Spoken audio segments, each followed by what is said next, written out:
পাকিস্তান সিরিজের প্রথম টেস্টের জন্য ১৫ সদস্যের দল ঘোষণা করেছে বিসিবি। প্রথমবার জাতীয় দলে ডাক পেলেন অমিত হাসান।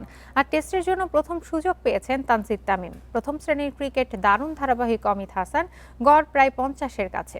অনেক দিন ধরেই টেস্ট দলে ঢোকার অপেক্ষায় ছিলেন অমিত। সম্প্রতি বিসিএলেও সেঞ্চুরি হাঁকিয়েছেন তিনি।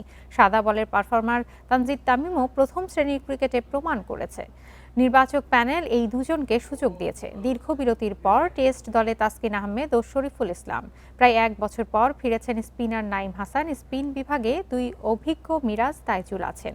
পেস আক্রমণে তাসকিন, শরীফুলের সঙ্গী ইবাদত হোসেন ও নাহিদ রানা। মিরপুরে বাংলাদেশ পাকিস্তান সিরিজের প্রথম টেস্ট শুরু ৮ মে।